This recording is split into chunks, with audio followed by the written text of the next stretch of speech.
What's on, ladies and gentlemen? My name's Ross, I like games, and today we need to take a little bit of a look at the most expensive card from OP-10 Royal Blood. The set is out now. It's out.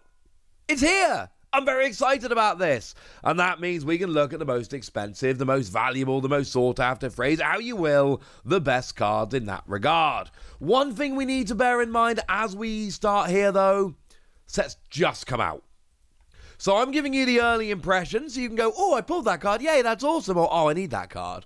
But we're still very early, prices will fluctuate, and certainly down around the bottom of the top 10, it's all getting a little bit congealed.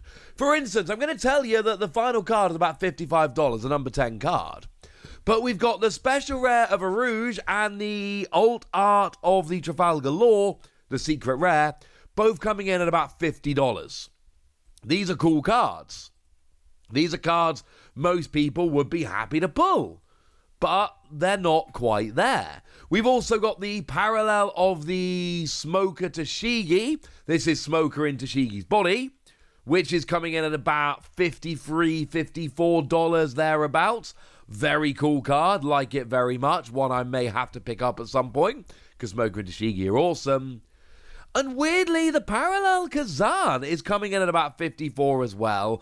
Actually misses the cut. Now, I will say no regular alternate art cards made it in, so this was the highest among them, but it's only literally a few cents higher than the Smoker, and the Smoker's a good playable card, don't get me wrong, but the Kazan is really strong, and it's really strong in Blackbeard. And given all the bans that came down and the fact that Blackbeard avoids them all, we've got the starter deck coming soon. It looks like Blackbeard is about to take off as a ridiculous deck. So this Kazan, even though the price might still go down, seeing this at number 11, I don't think is going to last for very long. But coming in at number 10 at about $55, we have got the alternate art of Eustace Captain Kidd. Now, I've long said, since we saw them in this set, I'm not a huge fan of the parallel leaders here. The alt art leaders, they're just not doing it for me. I'm sorry if that sounds mean. I'm just not a huge fan. The style is not working for me. But for a lot of people, they are. And this kid is a viable deck. It is one of the better decks to come out of OP-10. It's got a skill whereby at the end of your turn, you can turn a card from the top of your life face up. Obviously, it only works if the top card of your life is not already face up. And then you set one of your Supernova characters with a cost of 3 to 8 active and give them blocker until the end of your opponent's next turn. So making a character active and giving them blocker, yeah, not bad. Plus, turning the top card of your life face up can be really nice for the information it gives you. In at number 9, though, we've got the second highest leader from the set, and that is Usopp, coming in again at about $55, but generally trending a little bit higher than Kidd. So where I give two cards the same rough value, I am obviously looking at the tiebreakers and seeing which one tends to be a bit higher. Now, Usopp here, it's weird. If you look at the totality of results, Usopp has been the best deck around, but in the big tournament, it actually wasn't. The next one we'll get to was. But this is still a very strong deck, and it's good in the OP-10 meta. It gives all of your Dressrosa characters of a cost of 2 or more an extra cost. House give protection from various things that get rid of depending on cost. And then on your opponent's turn, once per turn, if your Dressrosa character would be removed from the field by an opponent's effect or would be KO'd, and you've got 5 or fewer cards in hand, draw a card. Yeah, not bad, ladies and gentlemen, not bad. But the biggest leader, the best leader, coming in at number 8 is Smoker. Yeah, all 3 of the leaders on the list are all clumped down at 8 to 10. Now, Smoker, if we look at all the flagship battles, etc., probably didn't do quite as well as Usopp, but did perform better in the big events in Japan, so I'm going to let you argue as to which one you prefer. But we've got a red-green leader here, and all of your Navy or Punk Hazard characters gain 1,000 power, which makes them hit harder and also makes them get a bit more protection. Given that it's on your opponent's turn, it's really about protection. And then we've got Activate Main once per turn. If you got a character with 7k or more, set up to 2 of your Don cards active. And it says Activate Main once per turn. Doesn't say on your opponent's turn. Doesn't say on your turn. It says once per turn. This is a good leader which has done very, very well over in the OP-10 meta, and it's one that I think is worth getting a little bit excited about, even if I'm not a fan of the artwork. So in at number 7, we've got the special rare of Charlotte Pudding. Like we see from a bunch of sets, the special rares really do have a little bit of an impact in terms of the value of the set. It is a pretty big deal, frankly. And this Charlotte Pudding, very cool card. This is the one from Starter Deck 12, 2 cost, 2k, counter plus 2k, lots of 2s running around. But it's got an activate main that returns this character to the owner's hand. And then you've got a 2k counter in hand. Plus, of course, you've got wonderful artwork here of Charlotte Pudding surrounded by cakes, getting ready for the wedding. And frankly, this is brilliant. But in at number 6, her groom-to-be, it's a special rare of Sanji. I've been putting them on the screen, but I've not actually been shouting them out. Smoker came in at about $60. Charlotte Pudding came in, let's call it about 65. And Sanji's coming in here at about 75. So a little bit higher than Charlotte Pudding. And what we've got here is, well, Sanji doing the whole time skip training thing, but looking awesome at it. Plus, we've got a black character here, 5 cost 6k, and on play, if you got a character that costs 6 or more, KO a cost 5 or less. Here, it's largely because everybody loves Sanji, and because the artwork is absolutely stunning, but it's still a card a lot of people are going to like.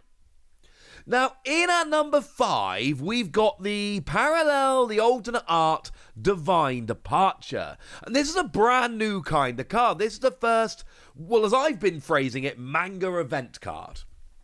But they're not manga rares. This is currently sitting at about $80. Higher than special rares. And what we can do is we can just go and have a look over at Japan and see if this makes sense.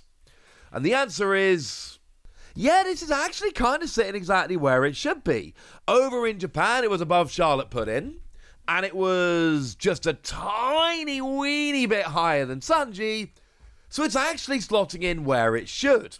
Although it is lower than the next card we're going to talk about, and it shouldn't be lower than the next card we're going to talk about, but hey-ho, you can't win them all. The top 3 actually is kind of nailed, which is weird. Usually we look at our prices in Japan, and they're a little bit different.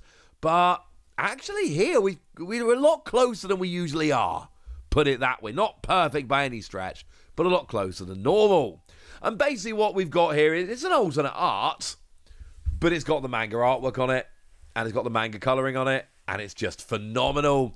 It's a 1-cost event whereby you can rest 5 of your Don to KO an 8k or less. So it's really a 6 cost that KOs an 8k or less. Or as a counter, it just gives a plus 3k bump to your leader. Cool card, wonderful artwork. There's actually 3 of them coming in OP-11. For now, this one comes in at number 5. In at number 4, we got the alternate art of Charlotte Flampe, or the special rare, I should say, of Charlotte Flampe. And here, it's partly the artwork is cool, but partly this card is really good. Like, very good.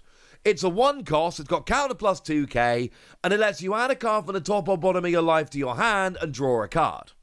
Now, sure, you lose a life, but we all know yellow can recover life or take advantage of having less life, etc. So that's not the end of the world. And you get a plus 2 cards in hand. So either you get 2 extra cards in hand, well, really it's a plus 1 because you play Charlotte Flampe, add from your life and draw a card. But still, you see 2 more cards. But then also, you got a counter plus 2k. It's brilliant. Currently sitting at about, let's call this about $110. Roughly where we are at the moment. This is a very cool card.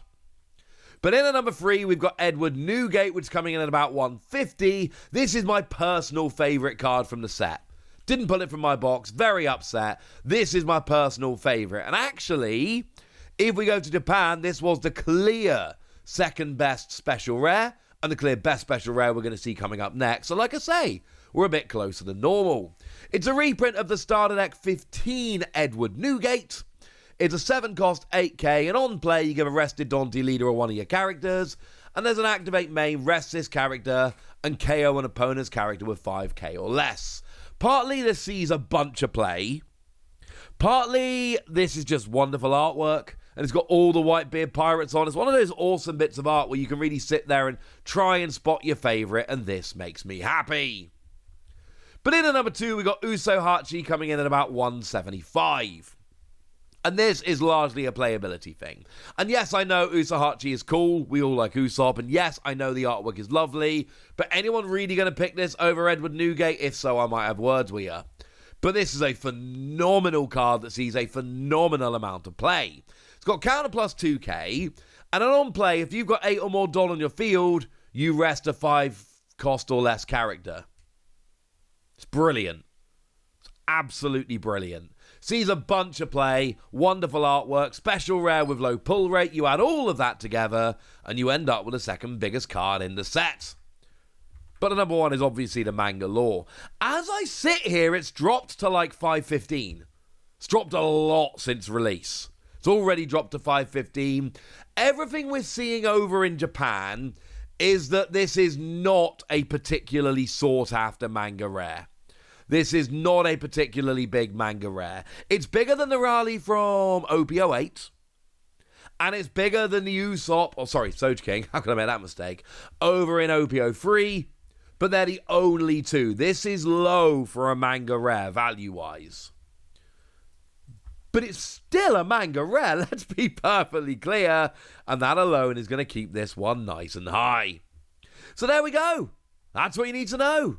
And now it's over to you guys. Tell me what you think about this in the comment section. Tell me which of these cards you pulled. Tell me which of these cards you want. Tell me anything you want to tell me over in the comments. Go nuts! Be nice. And then make sure you like this video, subscribe to this channel, follow me on Twitter at Lawasi. That's where we talk about One Piece and a whole bunch of other card games. And please do consider checking out patreon.com/PTCG Radio, where you can support the channel, get some bonus podcasts, join a Discord, and all kinds of fun things. But by far the most important thing as always, look after yourselves till next time, would ya? Thank you very much for watching. My name's Ross, and you've been watching Wassy Plays.